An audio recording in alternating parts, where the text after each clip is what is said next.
All right guys, welcome back to the channel. So we're gonna go over one of the drills that I've created.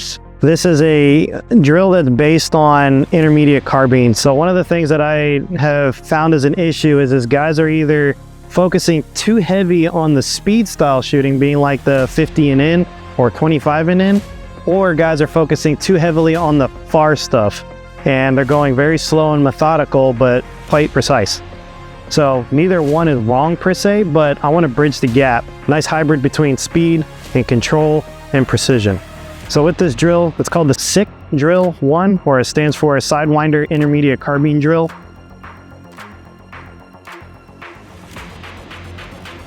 I'll have this on the website as well that you guys can download. Course of fire, shooter will load 2 5-round mags and 2 10-round mags. No shooting support bags for this drill, and this is all with rifle, no pistol. In a standing low ready position, upon start signal, shooters will engage target 1 with 5 rounds to bolt lock within the allotted time frame. It is 6 seconds or less.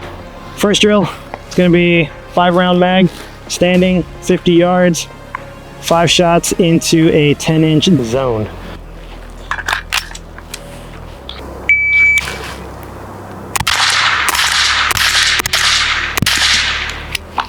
Iteration 2 is leave the bolt back, that empty mag in.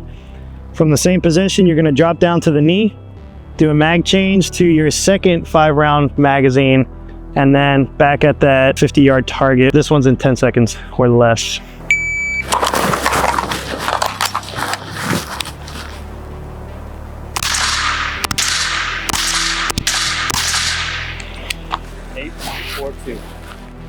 All right, so we got 1, 2, 3, 4. 1, 2, 3, 4, 4 and 4. So these next two, well, the next one will be over here. So it's out to the 100, same thing, and then the 200 out there.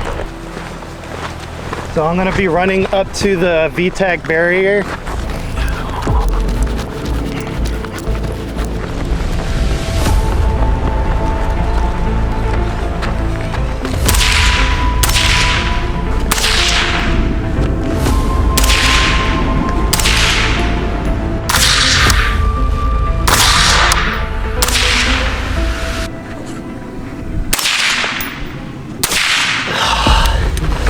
Nice. 43.09. I pulled that last one. That's pretty quick. First 2 iterations being the standing at 50. I had 4. 1, 2, 3, 4 in this 10-inch square. And 4 in this 10-inch square. Over here, this is the 100-yard sprint to a 100-yard shot, and we have 1, 2, 3, 4, 5, 6, 7, 8, 9. All right, so we're at, what is that, 17 total. So next one, this vehicle is 200 yards away from that 10-inch paper target that we need to engage. We'll start with the rifle inside the vehicle in a patrol ready, amber status, or condition 3. That is empty chamber, bolt forward, mag in. We'll start 25 yards away. We'll run to retrieve the rifle and engage at 200 with 10 rounds, 60 seconds or less. If you guys don't have the ability to use a vehicle, the alternative is use a VTAC barrier in a rifle case. We have this amazing opportunity here at the ranch, Texas. So if you guys want to take a course and shoot with vehicles, come on out here.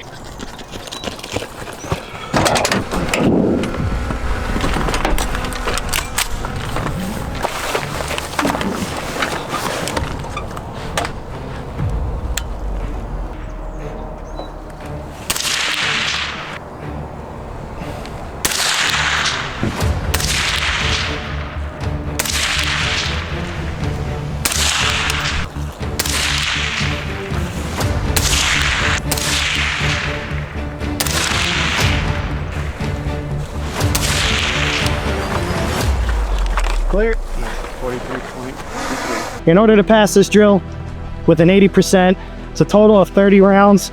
We need to have 24 out of 30 clear in these 10-inch zones. So when we get down to this 200, we'll see if I passed. All right. It's supposed to be attainable. I have done this before with red dot, irons, LPVO, full-blown scope, and red dot magnifier. What I was using just now was a Leupold Mark III HD, and that is a 1.5 to 4 power. What were we at over there? It was 9 plus, we were at 17. All right, so didn't pass. It is what it is. That's that wobble zone. So 1, 2, 3, 4, 5. That particular vehicle, we can't do the traditional barricade positions like over the hood and behind the engine or on the pillars and that kind of stuff. So 21 out of 24 or out of 30. So not a pass by my standard, but we'll get there. I also haven't shot carbine in fucking months. So that's why we're doing this. Just so you guys know, this isn't a cold start style drill. This is more at the end of a course drill when you're pretty warmed up and all this other stuff. This is my first time running it today. Yeah, so we'll run this again. When I was shooting this thing earlier, one of the problems that I was having is, again, I'm a little vertically challenged here. If you see that the way this vehicle is behind me, you'll notice that it is tilted this way, just a hair. Well, the targets are down that way. So if you come over here and check this out real quick, most of you, or for anybody that did have the question, why didn't I shoot in one of these windowsills that are here or off of the hood like traditional shooting versus the tire that's a lot higher than what I am? And that's because that vehicle is tilted like this, with the downrange being on that side, the opposite quarter panel of the vehicle is within the barrel. So you can see all the shots that are right there. Those were from previous shooters in the past. And I cannot rest right here without impacting the other door on the opposite side, the quarter panels, either resting off of the A-pillar, which I can't see the target anymore because the windshield is curved. And this thing isn't slanted enough in this way for me to be able to see the target. That the only position that I could go into was off of here. But you can see that this is almost the same height or just above my shoulder pocket, which is where the buttstock would be at. So I'm forced to get on my tippy toes in order to be able to try to support that rifle, but I wasn't that stable, and that's just the nature of the beast. You got to figure it the fuck out sometimes.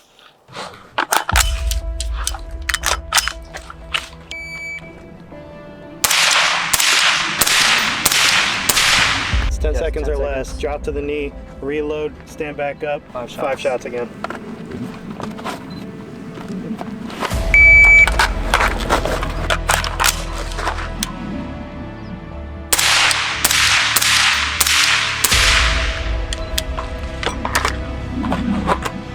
.29.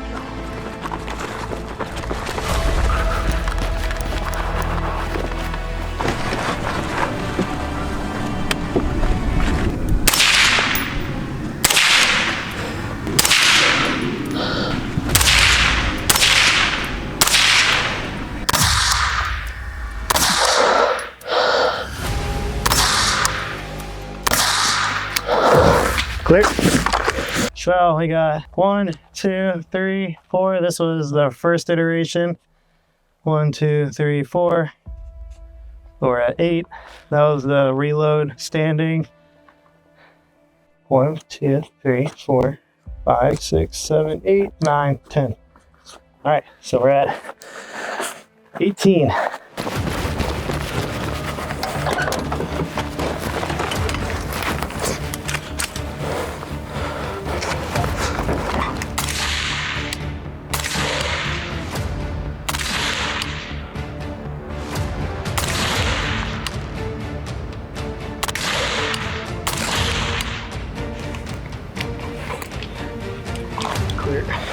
Oh my God.